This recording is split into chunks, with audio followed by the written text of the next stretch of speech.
धोबाही अमनौर में मुकुल माही के यहाँ प्रोग्राम है जिसमें शैलेश सिंह संगम सादर आमंत्रित है, जिसका मुख्य आकर्षण है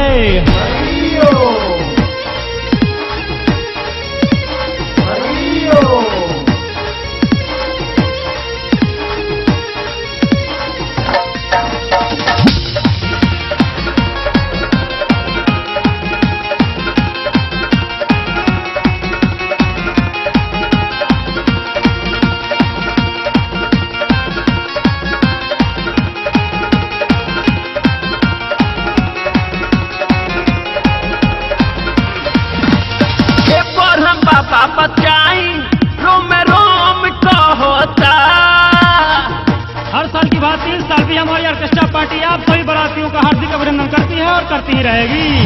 पर हम पापा बचाई रोम रोम कहता, रोम रोम कहता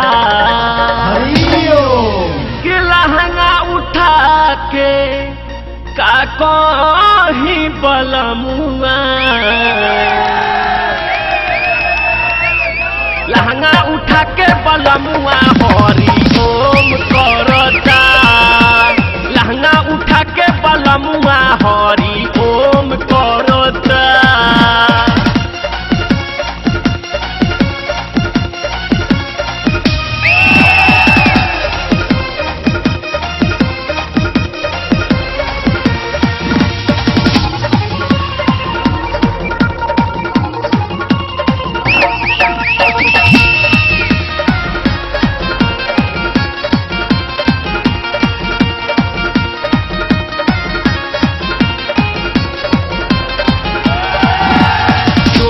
माला पहिरावता, लहंगा में लड्डू चढ़ावता, हमके पटक के तेजिया पर रात भर चौकी चलावता। चोली पे माला पहिरावता, लहंगा में लड्डू चढ़ावता, हमके पटक के तेजिया पर रात भर चौकी चलावता। घोड़ी के छेद जिभिया के ओमे होल करता। एक आवश्यक सूचना आप सभी बारातियों से नरम निवेदन है, जो खाना नहीं खाए हैं जाके खाना खाएं और हरि ओम का आनंद लें। घोड़ी के छेद जिभिया के ओमे होल करता, ओमे होल करता हरि ओम। कि लहंगा उठा के का कहीं बलमुआ, लहंगा उठा के बलमुआ हरी ओम करता, लहंगा उठा के बलमुआ हरी ओम करता।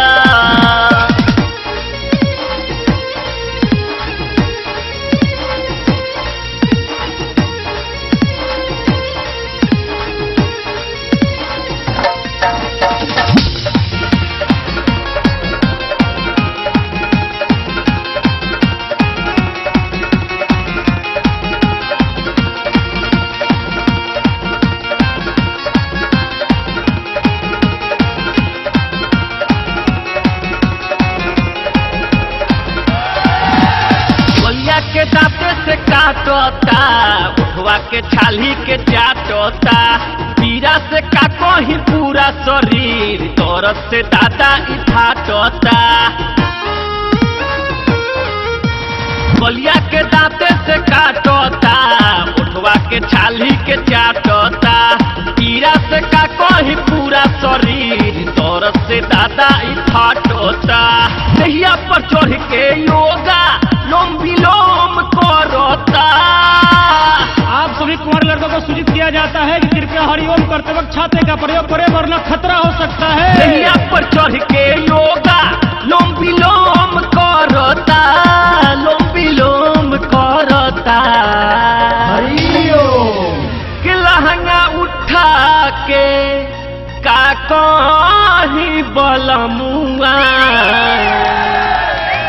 लहंगा उठा के बलमुआ हरी ओम करता, लहंगा उठा के बलमुआ हरी ओम करता।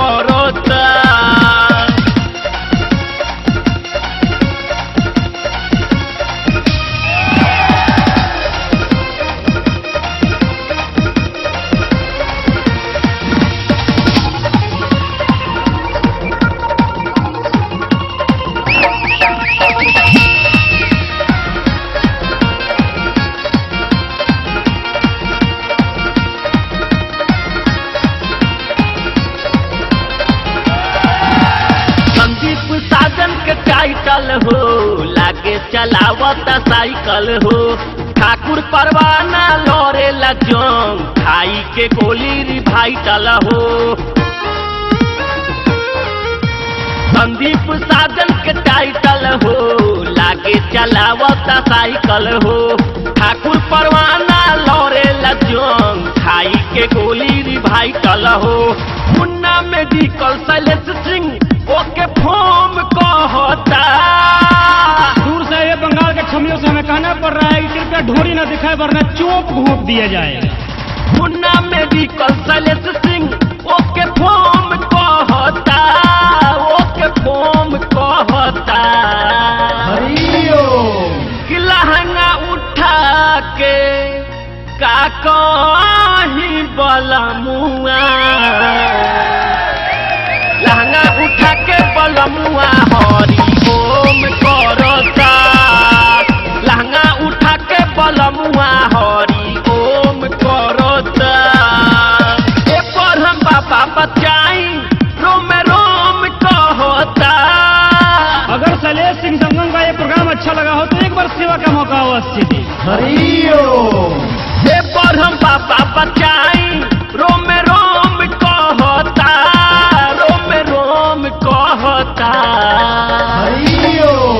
कि लहंगा उठा के का कहीं बलमुआ। लहंगा उठा के बलमुआ हरि ओम करता। लहंगा उठा के बलमुआ हरि